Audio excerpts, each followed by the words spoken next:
Hey everyone, Irix Guy here. Just wanted to talk about the available disk space on the out-of-the-box MacBook Air 13-inch. Now this is the 2012 model. If you're like me, when you're looking at laptops, you may have also considered the MacBook Pro, but you may have wanted the faster hard drive performance as opposed to the faster CPU performance.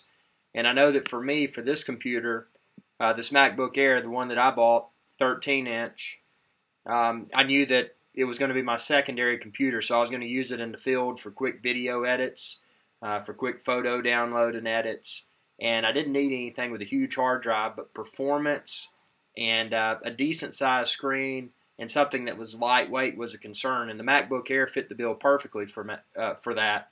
Now, out of the box, I had roughly, because I got the 128 gig SSD solid state hard drive option. Out of the box, I had roughly 100 gigs free.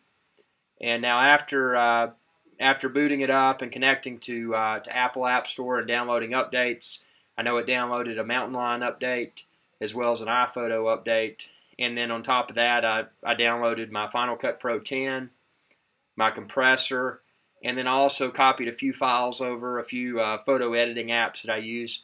So right now, as you can see here, with all that in place, all the tools that I personally use, I have 89.43 gigabytes. So if you're on the fence about, oh, should I spend the extra few $100s and get the 256 or the 512 SSD, you may want to take this into consideration, because if you're going to use this as your primary computer, and you do a lot of video and/or photo editing, MacBook Air is probably not for you.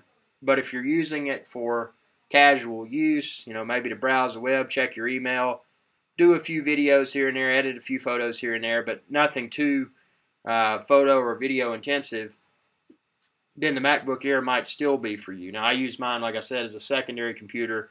My primary is an iMac Core i7. I'm sorry, the i7, the quad-core iMac. It was a 2009 model, so I just use this when I'm in the field. But I'm very happy with it. I would definitely, personally, preference the SSD hard drive with the slower processor configuration. I think this is a 1.8 gigahertz, than the faster processor and no SSD. Because if you look at the 13-inch MacBook Pro and you spec it out with the solid-state hard drive, you're really going to go up in price. This particular MacBook Air that I'm using now, and I got the 8 gigs. Keep in mind, you can't upgrade it after you buy it. I got the 8 gigs of memory and 128 gig SSD hard drive, and I think it came out roughly around, I think it was around 1,200 something, but then you got sales tax. So, I mean, definitely not an inexpensive laptop, but in the Mac world, the Apple world, it's somewhat an entry-level price point, but I felt that I was getting some nice features, having that SSD. And I will tell you, when you open applications and everything, I mean, it is a heck of a lot snappier than the standard 5400 RPM hard drive in a MacBook. So thanks for tuning in. Feel free to share this video with others. Welcome any feedback or questions that you might have. I'm not an expert in this field, but I have been dealing with computers for over 30 years now. So y'all have a good one.